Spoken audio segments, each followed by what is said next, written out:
প্রশ্নটি দেওয়া আছে 2 8 ই ধারাটির পরবর্তী মান কত।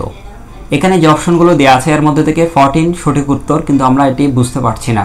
একটা সহজ ধারা দিয়ে আমরা সমাধান করি, যেমন 2 4 6 ধারাটির পরবর্তী মান কত 8। কিভাবে পেয়েছি আমরা বুঝতেই পারছি, এখানে 2 করে পার্থক্য, প্রতিবার 2 যোগ করলে পরবর্তী মানটি পাওয়া যায়। অর্থাৎ প্রথম সংখ্যাটিকে দ্বিতীয় সংখ্যা থেকে আমরা যদি বিয়োগ করি 4 - 2 = 2 হয়। এবার প্রতিবার আমরা 2 যোগ করলে কিন্তু পরবর্তী সংখ্যা পেয়ে যায়। 2 + 2 = 4, 4 + 2 = 6, 6 + 2 = 8।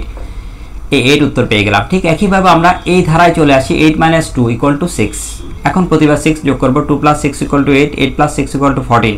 এখন 14 এর পরিবর্তে 14 কে হেক্সাডেসিমালে ই বলা হয়, তাই এখানে ই দেওয়া আছে। এর পরের মান হলো 14 + 6 = 20। এই 20 এর হেক্সাডেসিমাল ভ্যালু সেটি হলো 14। আমরা একটু যাচাই করি, 20 কে হেক্সাডেসিমালে কনভার্ট করলে 20 কে 16 দিয়ে ভাগ করতে হবে।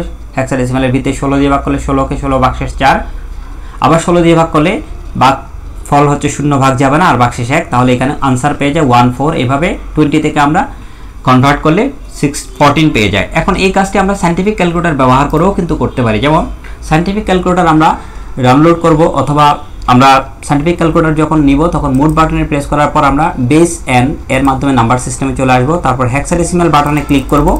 ক্লিক করার পর আমরা ডিরেক্টলি ই লিখলাম, এই যে ই লিখলাম, প্লাস আমাদের পার্থক্য হলো 6, প্রতিবার 6, ই + 6, আনসার 14 চলে আসছে।